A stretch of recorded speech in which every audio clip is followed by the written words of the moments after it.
শীতের উইকেন্ডে একদিনের কলকাতা ঘোরা ছাড়া ইনকমপ্লিট। হাই ফ্রেন্ড, আমি Poli. Welcome to micro vacation series day 2। আজকের প্রথম গন্তব্য থনথনিয়া কালীবাড়ি। মাকে প্রণাম করে আজকে দিনটা স্টার্ট করলাম। এই কালীবাড়ির নাম থনথনিয়া কেন জানেন? প্রায় 350 বছর পূর্বে কলকাতার এই এরিয়াটি পুরো ঘন জঙ্গলে ঢাকা ছিল। 1703 সালে তন্ত্র সাধক উদয়নারায়ণ ব্রহ্মচারী মায়ের মূর্তি নির্মাণ করে পুজো শুরু করে।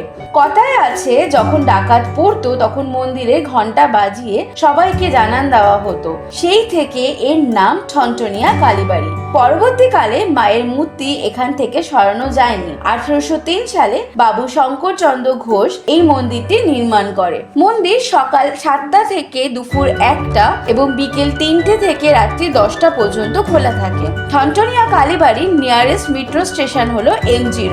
এর পরবর্তী গন্তব্য 150 বছর পুরনো মিষ্টির দোকান পুটিরাম। এখানে অর্ডার করেছিলাম 1 প্লেট কচুরি, যার দাম 32 টাকা।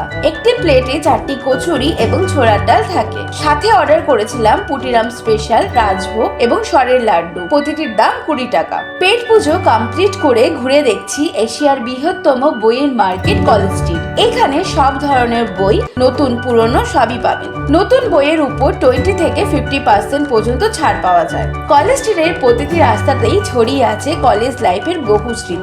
আপনি আসলে এখান থেকে নিজের জন্য বা প্রিয় মানুষের জন্য গিফট হিসাবে বইও কিনতে পারেন। কলেজ স্ট্রিট ঘুরতে এসে কফি হাউসের আড্ডা মিস করলে চলে না। কফি হাউস মানে স্টুডেন্টদের আড্ডা, অফিসের মিটিং আর মান্নাদের সেই গান। কফি হাউসের সেই আড্ডাটা আর নেই। এখানে অর্ডার করেছিলাম গোল্ড কফি, যার দাম 58 টাকা। কফি খেতে খেতে আমি কিছু ফটো তুলে নিলাম। কফি হাউস আসলে ফটো তোলাটা কিন্তু মাস্ট। এবার আমার নেক্সট গন্তব্য স্প্ল্যানেড। কলেজ স্ট্রিট থেকে বাস ধরে আমি চললাম ধর্মতলা, ভাড়া 10 টাকা। স্প্ল্যানেড মার্কেট মানে ব্র্যান্ডেড কোম্পানির আউটলেট। এর পাশাপাশি ফুটপাতে বার্গেনিং করে শপিং করা। এখানে আপনারা স্টাইলিশ ড্রেস থেকে শুরু করে জুতো, ব্যাগ, জুয়েলারি, মেকআপ সবই পেয়ে যাবেন। শপিং করতে করতে খিদে পেলে সব ধরনের খাবার অপশনও পেয়ে যাবেন। কিছু রেস্টুরেন্টের ডিটেলস আমি ডেসক্রিপশন বক্সে দিয়ে রাখলাম, আপনারা চাইলে চেক করে নিতে পারেন। বাট আমি আজ লাঞ্চ করব ডেকার্স লেনে। এবার তো বুঝতেই পারছেন তাহলে আমার নেক্সট গন্তব্য কোথায়, সেই দিকেই চললাম। ডেকার্স লেনে এক পাক ঘুরে সোজা ঢুকলাম অরুণদার দোকানে। অরুণদার মুখ থেকেই জেনে নিই কি কি পাওয়া যায়। 22 থেকে 23 রকমের খাদ্য হয় এখানে, যেমন পনির, চানা পনির, মিক্স পনির, ডাল মাখানি, ডাল ফ্রাই, আলু 65, কাপ পটাটো, পনির, পনির বাটার মশলা, পনির ভর্তা, ভাত রুটি, নান, কুলচা, ফুলকপি, গন্ধরাজ, পনির ভর্তা, খিচুড়ি, পনির রেজালা। দাদা একটু চেপে যাও না। আর আছে লাবড়া আছে, চিপস আছে, চাটনি আছে, বেগুন সুন্দরী আছে। Thank you.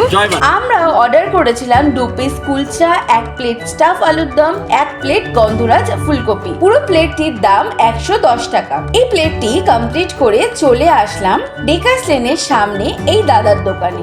এখান থেকে চাউমিন এবং চিলি চিকেনের কম্বো অর্ডার করলাম, যার প্রাইস 75 টাকা। সব শেষে মিষ্টি মুখ করতে চলে আসলাম ডেকার্স লেন স্পেশাল এই মিষ্টির দোকানে। এখান থেকে 100 গ্রাম রাবড়ি প্যাক করে নিলাম। আজকে দিনটা শেষ করব বাবু ঘাটের সন্ধ্যায় গঙ্গা আরতি দেখে। 4:45টার মধ্যে এখানে পৌঁছে নিজেদের মতন জায়গা পছন্দ করে বসে পড়লাম। সামনে চলছে গঙ্গা আরতির প্রস্তুতি। আরতি শুরু হয় বিকেল 5:30 থেকে, চলে 40 মিনিট ধরে। এই আরতির জন্য আপনাদের আলাদা করে কোনো টিকিট কাটতে হবে না। আরতি শেষ করে চললাম ইডেন গার্ডেন স্টেশনের দিকে। গঙ্গার পাড় ধরে হাঁটলেই চোখে পড়বে এই সেলফি পয়েন্ট। এই সেলফি পয়েন্টে ফটো ক্লিক করে ওয়েস্ট বেঙ্গল ট্যুরিজমের ফ্লোটিং রেস্টুরেন্টে রাতের ডিনার কমপ্লিট করেই বাড়ি ফিরতে পারেন। আজকের জন্য এই পর্যন্তই। আবার দেখা হবে নতুন ভিডিওতে।